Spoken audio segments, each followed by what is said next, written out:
I hope y'all can hear me. My voice has been a little coarse. Yeah, you saw the title of the video, so you know what's about to go down. I'm going to bring y'all out here. First off, let me say Happy New Year to the ones who I haven't said it to yet. We are still fairly into this new year despite all of the chaotic things happening right now. So I don't really let a lot of things worry me anymore. My voice is going to sound a little coarse because I caught something December 25th, and up to January 1st, it was still fairly bad. But I still have the cough as of today. I just don't have the sore throat and the fever and the body aches anymore. So I want y'all to come on out here and join me in the state of Washington, where we're going to discuss something that's clearly obvious to most of you in the country, even if you don't live in the greater Seattle area like I do. Without further ado, I'm going to read you a story. This one may be just a little bit long, from the Daily Mail, and I've put the link in the description if you want to go read it for yourself. You might hear some coughing. You might hear my cat because Sugar just makes her noise. Or you might hear some neighbors making noise. I don't know, because I just started the recording. So without further ado, we're going to get into the story.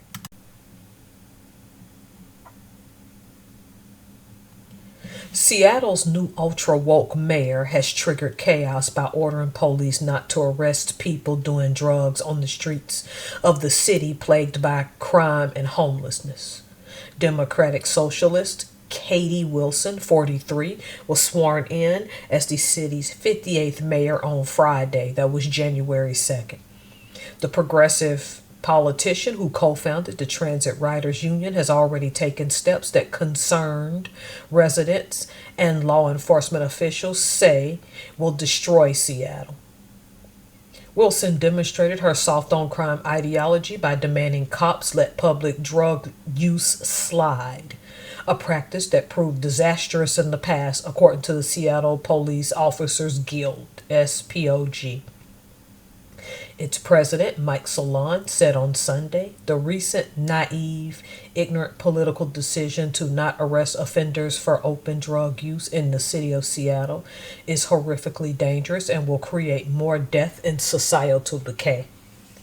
It embodies an enormous flaw in those in our city who think that meeting people where they are, who are in the throes of addictions, is the correct path to lift them up. Solon, who leads the union representing all 1,300 members of the Seattle Police Department, SPD, slammed the policy as suicidal empathy. I didn't say it, YouTube. I'm just reading the article correctly. So if that bothers somebody, sorry. Just say the word self-deletion empathy. He also denounced the law enforcement assisted diversion LEAD program, describing the initiative to offer community-based service to drug offenders instead of prosecuting them as a waste of time. The program excludes those selling drugs and people with histories of violent felonies and sex offenses, as well as people already being supervised by the Department of Corrections. Last week, SPD Chief Sean Barnes, who was appointed as interim chief in January 2025 and sworn into the permanent role by the city council in July, announced that LEAD will be implemented for all drug possession and use cases. An email sent to the department, obtained by local conservative radio station Seattle Red 770 AM, stated, effective immediately, all charges related to drug possessions and or drug use will be diverted from prosecution to the LEAD program. All instances of drug use or possession will be referred to the Law Enforcement Assisted Diversion LEAD, a program designed to redirect low-level offenders in King County from the criminal justice system into supportive social services. Barnes reportedly wrote that if drug offenders refuse to comply with LEAD, prosecutors can then intervene. We've all seen how our streets can be filled with death, decay, blight, and crime when ideology like this affects our city, Solon continued in his statement. Now, with this resurrected insane direction, death, destruction, and more human suffering will be supercharged. Lawmakers and residents have reacted to this news in horror, as the city already has a raging homelessness epidemic that they believe this lax drug policy will only amplify. From 2019 to 2024, the homeless population in King County spiked by 46% to 16,385 people, according to Seattle based public policy think tank Discovery Institute. Republican Washington State Representative Jim Walsh wrote on X, the new mayor of Seattle has issued an imbecile order that police shall not arrest criminals using illegal drugs openly in public. This is just stupid. We Heart Seattle, a nonprofit devoted to cleaning up public spaces and getting drug users off the street, said Seattle will continue to be a sanctuary city for open air use of illicit and illegal drugs, inviting people in droves where they won't be arrested. Despite concerns raised by the police, Wilson told the Daily Mail that nothing has changed. You'll know when I announce a policy change because I'll announce a policy change, Wilson told the Daily Mail. So for context, the Daily Mail is a British tabloid. So the mayor of Seattle has physically spoken with and gave a small statement to a British tabloid concerning American issues. She referenced a vision for public safety she recently published, which emphasizes her devotion to ensuring a safe Seattle for people of every background. I remain committed to that vision, she continued. Our work is now to carry it out, including enforcement of the possession and public use ordinance in priority situations and ensuring that the LEAD framework and other effective responses to neighborhood hotspots are implemented with an appropriate level of urgency, sufficient resources, and commitment to results. The Daily Mail has contacted her, the SPOG, and SPD for more information. Up until February 2021, drug possession for personal use was a felony in Washington state. Wow, that long? I didn't know. But the state Supreme Court struck down the law as unconstitutional in State versus Blake. The case eliminated the felony charge, and legislators passed a temporary law classifying the crime as a simple misdemeanor. From 2021 to 2023, arrests and prosecutions for drug possession plummeted, sparking fear among residents. By the spring of 2023, Washington State introduced a permanent law to recriminalize drug possession as a gross misdemeanor. Seattle City Council was reluctant at first, but passed the law that October that made possession and public use gross misdemeanors, giving police officers clear authority to make arrests in these cases. The Seattle Metro Chamber released an index in October 2023 demonstrating Seattle voters' negative attitudes towards their city, specifically regarding crime and drug use.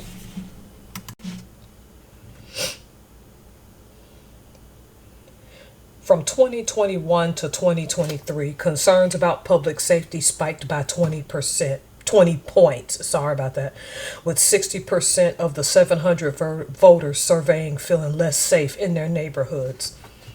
Respondents overwhelmingly agree Seattle's hands-off approach to people using fentanyl and meth in public has contributed to rampant street crime and hampered downtown's recovery, the chamber wrote.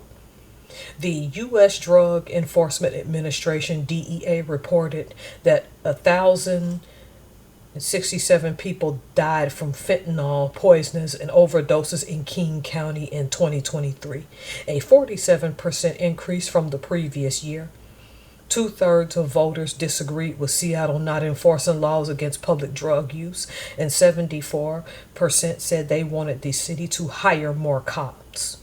Seattle residents' top concerns are still homelessness, crime, drugs, and public safety, according to the October 2025 index. The city's lack of urgency in addressing the sweeping homelessness encampments riddled with drug paraphernalia and filth popping up in the area has caused immense frustration. A few of us in the neighborhood have been complaining every day, local Brandon Herman told Como News on Friday, of a homeless encampment at a city-owned property that has been heavily ignored. There's an open-air drug market and trash and human waste. Herman said that city officials had cleared out the vacant building and property, but those living there have already begun moving back in. There's nothing keeping people out, no fence up, nobody patrolling that area. Here's my verdict, and I know it's going to make some people mad. I live on the Kitsap Peninsula, which is a ferry ride from Seattle. I don't think I've been back on the ferry but once or twice since I graduated from the UW. Maybe 4 or 5 times, because my best friend who now lives in Georgia, she's since married in 2015. Before 2015. Really, she got married way before 2019 and left Seattle for good. So I've had no reason to go. But to be honest, if she still lived over there, I would still visit her. But once she got married to someone in Georgia and moved to that state, I had no reason to go back over there. Essentially, it's over for Seattle. Because every person we've put in power since are talking a good game of crap and not backing it up. And what is she going to mean by making the city safe for everybody? Here's the thing with drug use, and I'm going to shock some people. I'm happy that it's no longer a felony, particularly for people who are using it to numb the pain of something they're going through. But you're talking about a biohazard when people can just take a leak or take a dump in the middle of a private street where people are sojourning every day. Okay.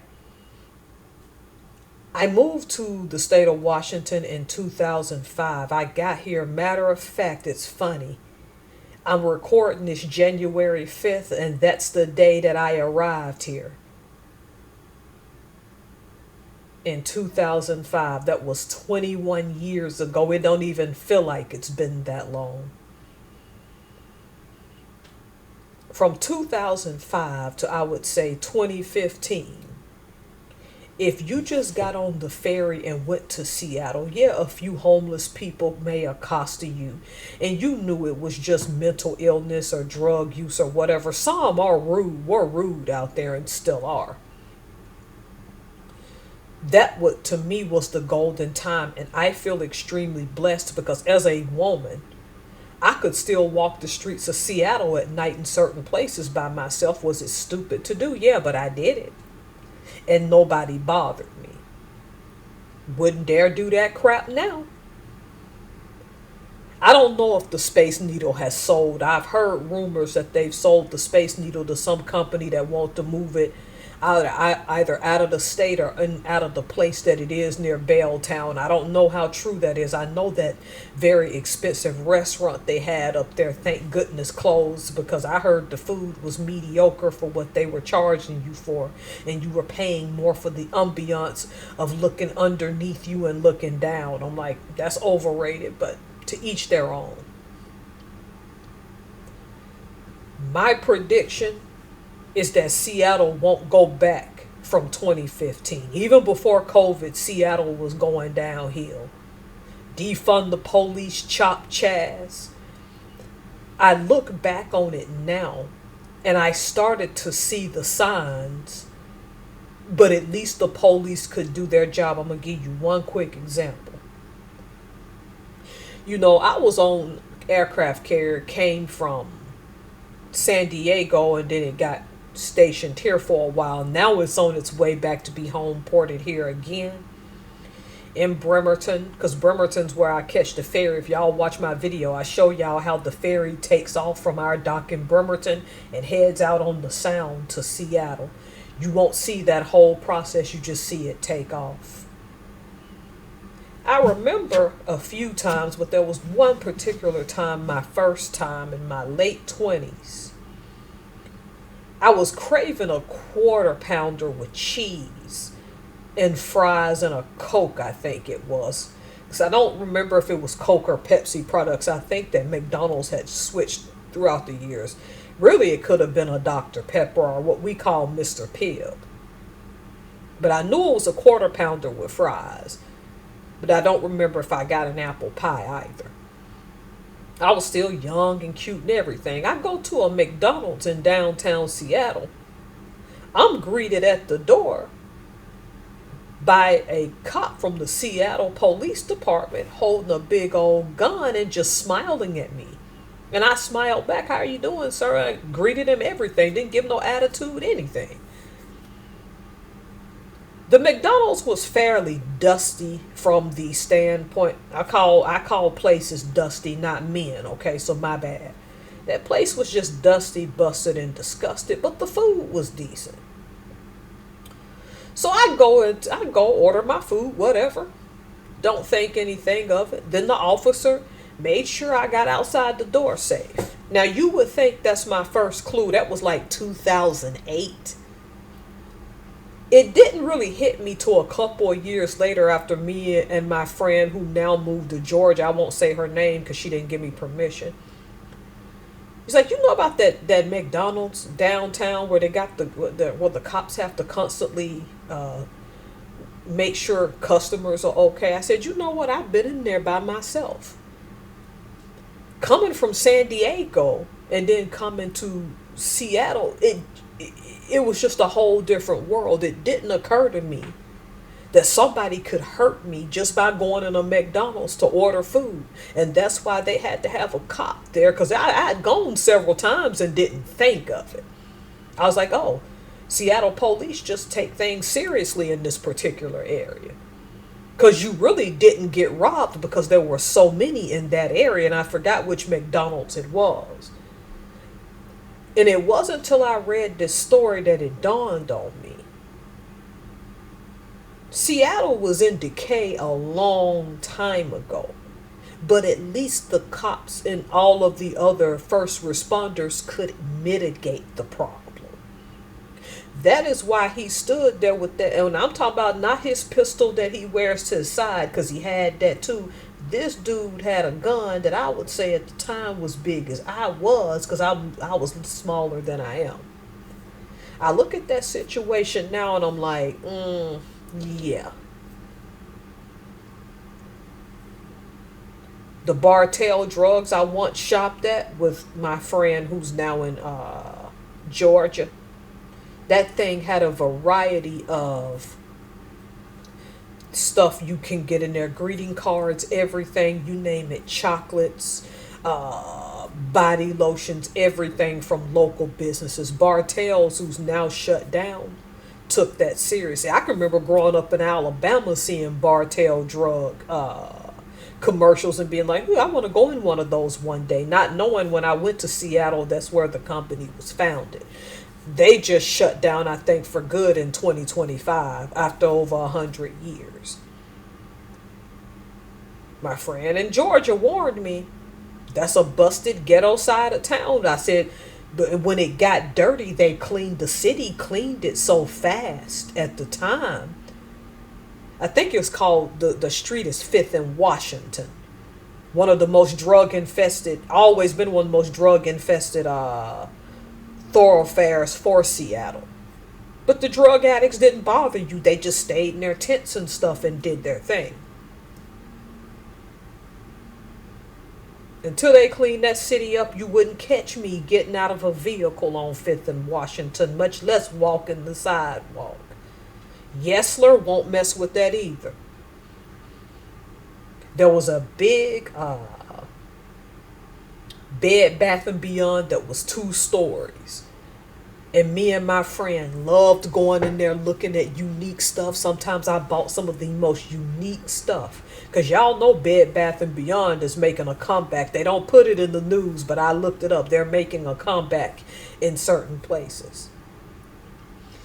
By the time that she had moved out of Seattle, and I stayed on my side of the water on the Kitsap Peninsula.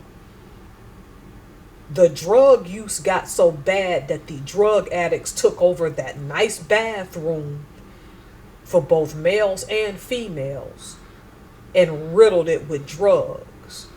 They locked the whole bathroom down just to use drugs.